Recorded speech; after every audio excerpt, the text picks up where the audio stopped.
Começa agora um programa que traz tudo sobre o livro mais lido em todos os tempos. Apresentamos O Som do Livro.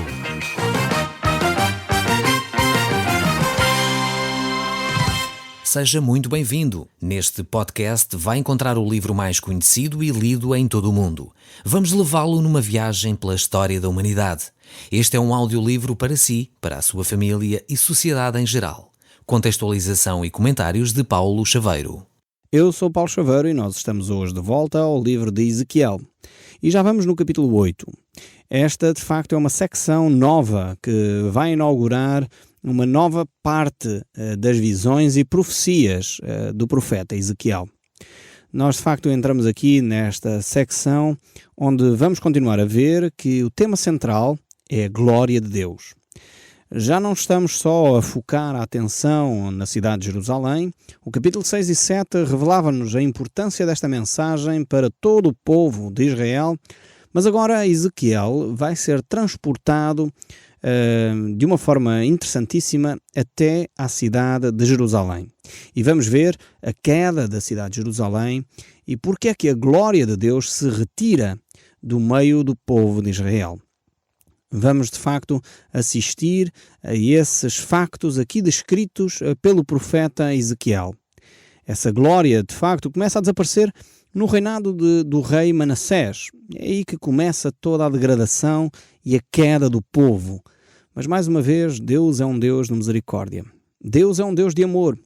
É um Deus que não executa logo os seus planos simplesmente porque o povo falhou uma vez. Não, Deus deu várias e várias alternativas para que o povo se arrependesse, se voltasse para ele e pudesse mudar de vida.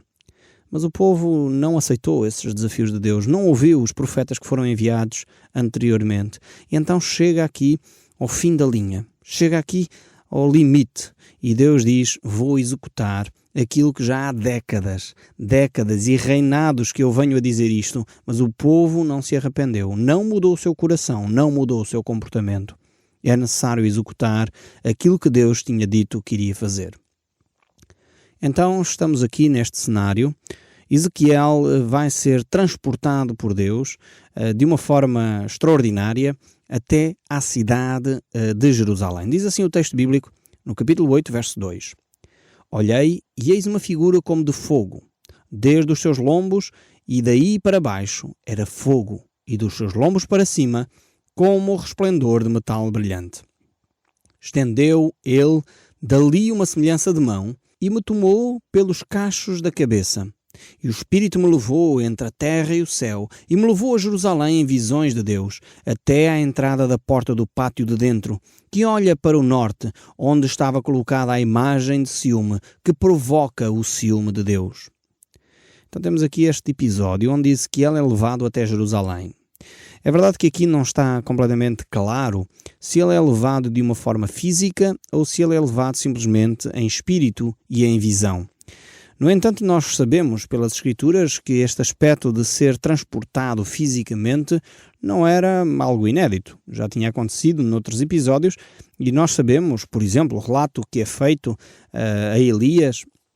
Quando surge aquele servo de Acabe que fala com Elias e Elias diz que ele necessita levar uma mensagem ao rei Acabe, este servo aqui ele reflete sobre este tipo de situação, portanto parece que não era algo inédito. Isso está relatado em 1 Reis, capítulo 18, verso 12, onde ele diz: poderá ser que, apoderando-se de ti, o Espírito do Senhor te leve não sei para onde, e vindo eu dar-te as novas de Acabe, e não te achando ele, me matará.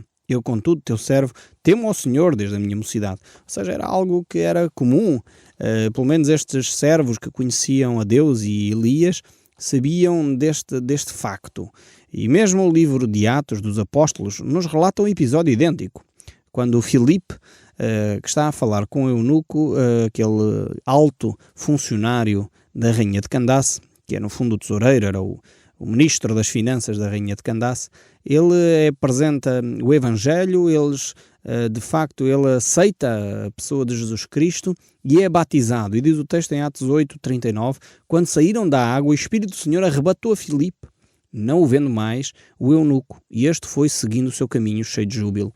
Então vemos que este episódio de o Espírito de Deus pegar numa pessoa e transportá-la fisicamente para um outro lugar é algo, de facto, que a Bíblia relata. Portanto, não seria de extraordinário se acontecesse o mesmo com Ezequiel neste episódio.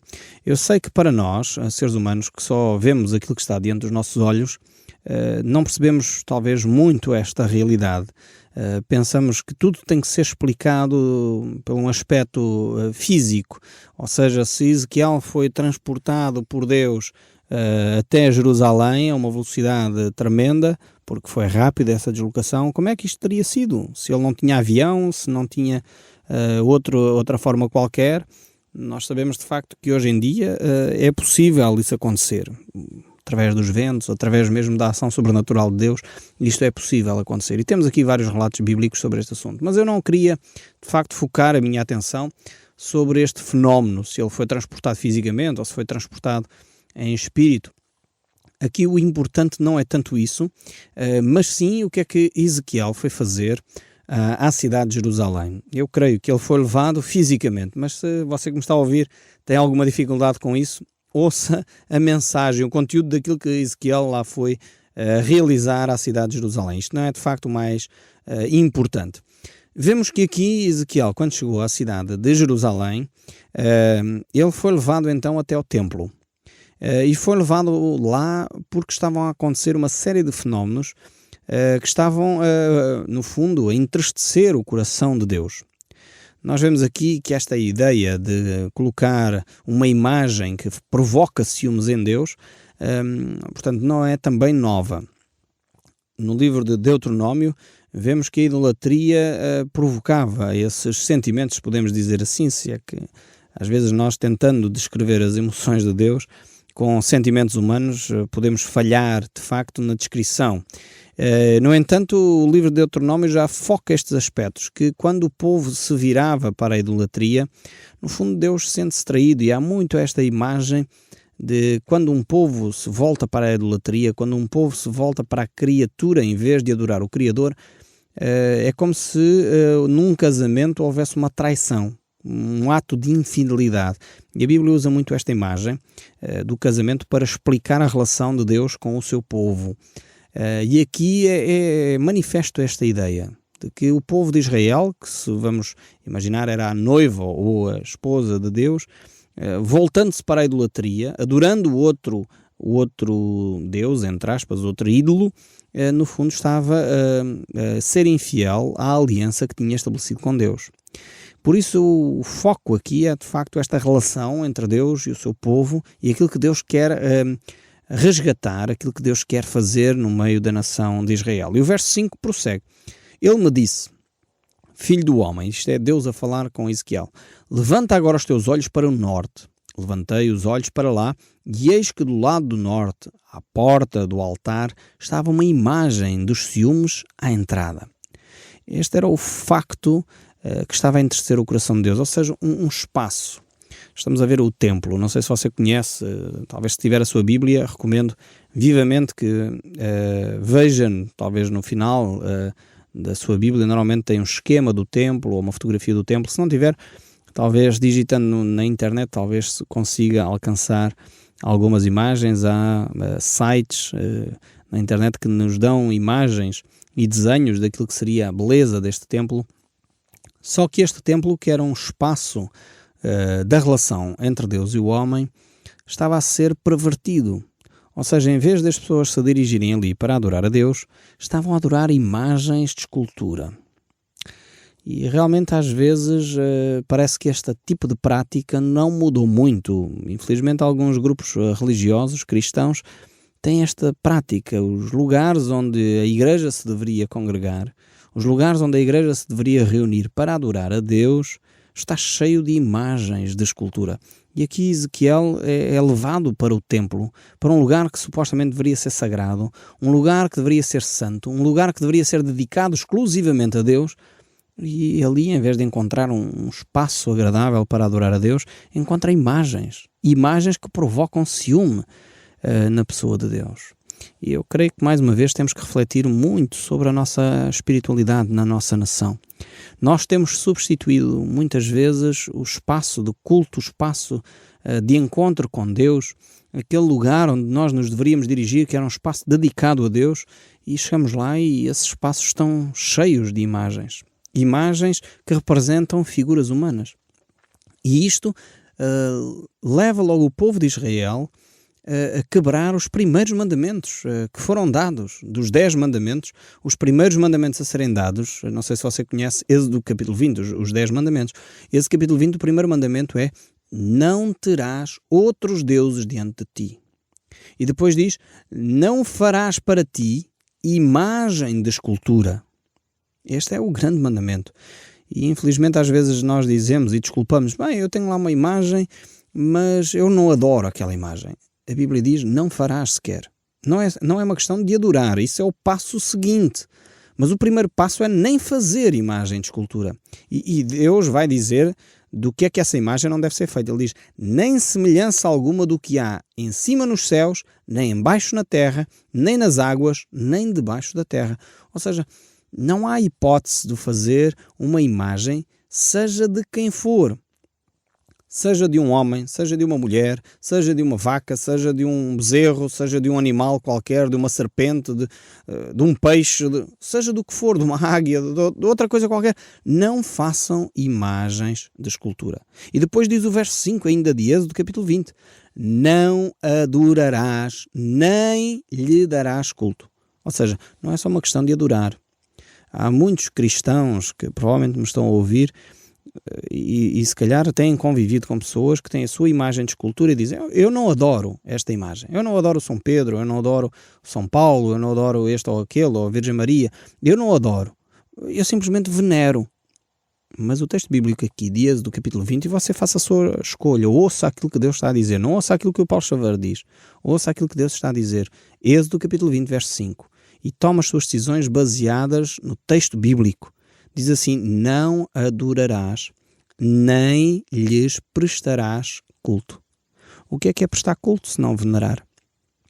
Eu gostaria que você tomasse tempo para meditar na palavra de Deus. O que é mais importante? Você ficar com as suas tradições? Eu sei que custa. Sei que custa uma pessoa toda a vida ter ouvido uma outra coisa, toda a vida ter ouvido dizer que não faz mal nenhum venerar determinadas imagens, que aquelas imagens representam uma pessoa importante, como no fundo nós temos um retrato de um familiar, e depois agora as Escrituras vêm e confrontam-nos com esta realidade.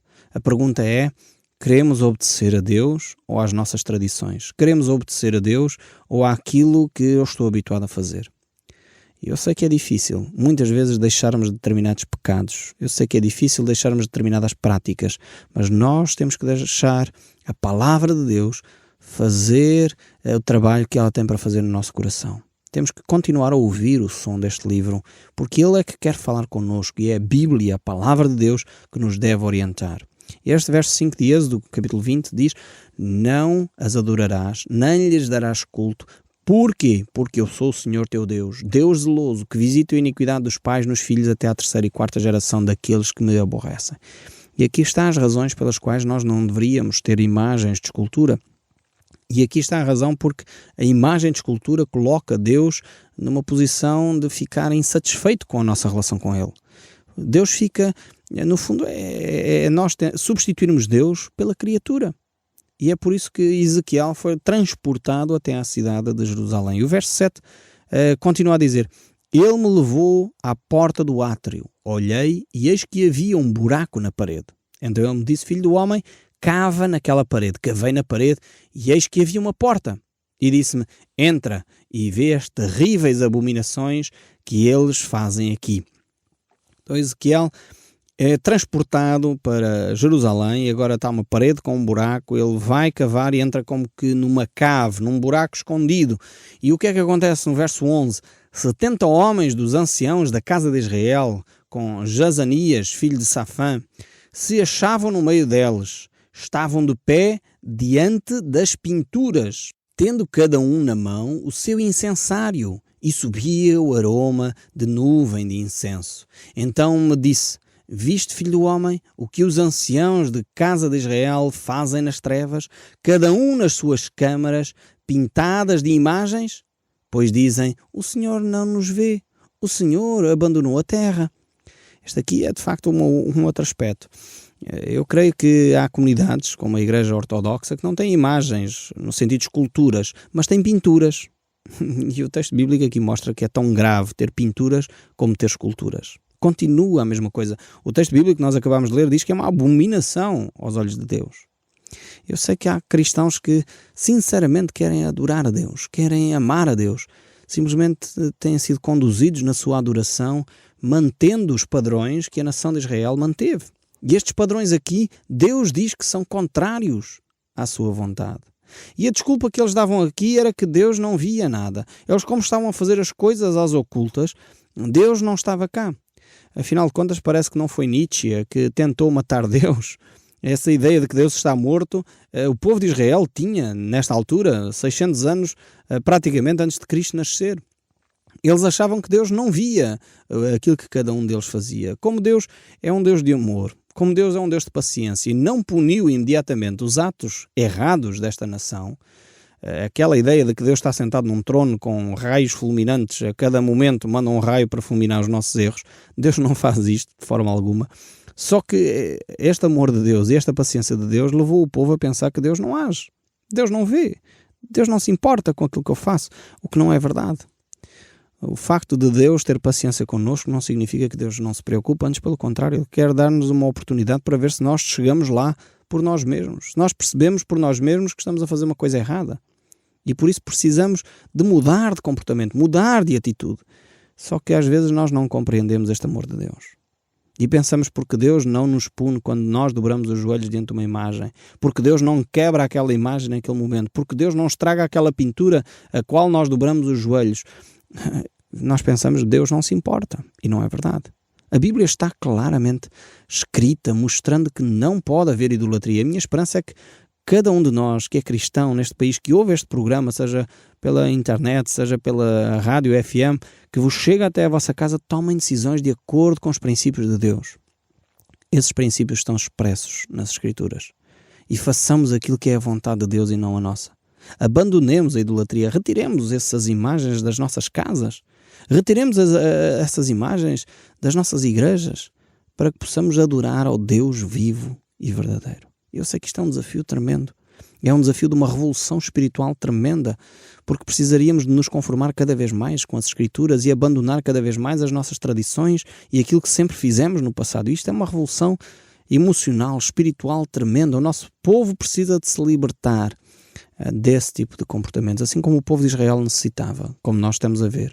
E diz o verso 13 ainda deste capítulo 8, disse mais, tornarás a ver maiores abominações que eles estão fazendo. Deus considera isto uma abominação. Dobrar os joelhos diante de imagens, dobrar os joelhos diante de pinturas, é uma abominação aos olhos de Deus.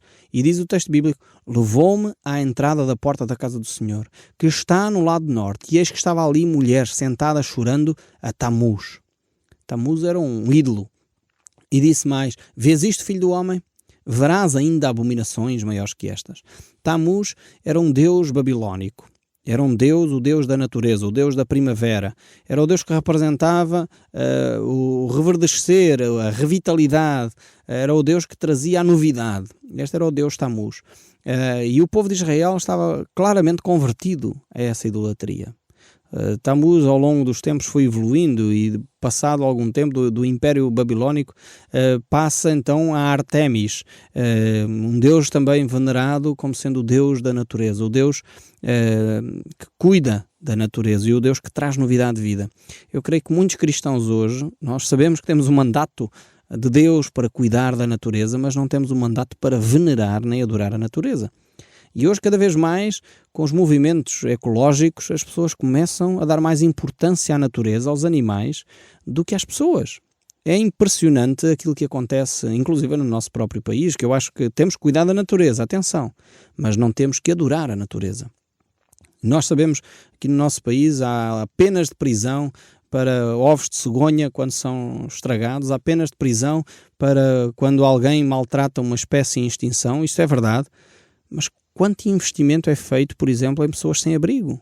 Quanto investimento é feito em pessoas que estão a viver uma vida degradada, como toxicodependentes ou outras dependências, e precisam ser ajudados e não há recursos para o fazer?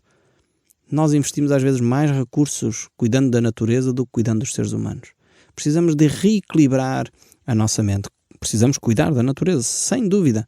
É um mandato que Deus nos deixa. Mas ao mesmo tempo precisamos de perceber entre o cuidar e o adorar e o venerar. O verso 10 aqui do capítulo 8 volta e ele diz: entrai e vi, e eis toda a forma de répteis e de animais abomináveis e de todos os ídolos da casa de Israel pintados nas paredes em todo o redor. Este texto aqui deixa claro que substituir estátuas ou imagens de escultura por pinturas não é nada diferente ou melhor. Há confissões religiosas, como a comunidade ortodoxa, que tem pinturas e pensa que, enfim, que é um progresso em relação a outras comunidades que têm imagens de esculturas. Aos olhos de Deus é exatamente a mesma coisa. É necessário realmente refletirmos seriamente sobre a nossa caminhada com Deus. Precisamos de pôr os pontos nos is, como diz o povo, e é necessário realmente olharmos para as Escrituras e ver aquilo que é de desagrado de Deus. O verso 16 do capítulo 8 ainda diz: levou-me para o átrio de dentro da casa do Senhor, e eis que estava à entrada do templo do Senhor, entre o pórtico e o altar, cerca de 25 homens, de costas para o templo do Senhor, com o rosto para o oriente, adoravam o sol virados para o oriente. Aqui vemos, de facto, esta atitude de adorar e venerar a natureza. Então me disse: vê, filho do homem, acaso é coisa pouca de monta para a casa de Judá o que fazem eles, as abominações que fazem aqui, para que ainda encham de violência a terra e tornem a irritar-me? Ei-los a chegar o ramo ao seu nariz. Vemos aqui esta atitude de Deus dizer: ok, eles já pisaram o risco, ultrapassaram todas as medidas. O verso 18: pelo que também eu trarei com furor os meus olhos, não os pouparão, nem terei piedade, ainda que gritem aos ouvidos em alta voz, nem assim os ouvirei. E no capítulo 9, o verso 2, Deus continua a trazer a reflexão a esta nação. Eis que vinham 6 homens a caminho da porta superior, que olha para o norte, cada um com a sua arma esmagadora na mão, e entre eles certo homem vestido de linho, com um estojo de escrevedor à cintura, entraram e se puseram junto ao altar de bronze. A glória do Deus de Israel se levantou do querubim sobre o qual estava, indo até à entrada da casa. E o Senhor clamou ao homem vestido de linho, que tinha um estojo de escrever na cintura, e lhe disse: passa pelo meio da cidade, pelo meio de Jerusalém, e marca com um sinal a testa dos homens que suspiram e gemem por causa de todas as abominações que se cometem no meio dela. Vemos aqui que Deus preserva e guarda aqueles que são os seus filhos. Ele não despreza aqueles que se mantêm fiéis à sua palavra. E realmente isto é um desafio para que nós não embarquemos juntamente com todos os outros que fazem coisas contrárias à vontade de Deus. O Som do Livro, uma produção da Rádio Transmundial de Portugal.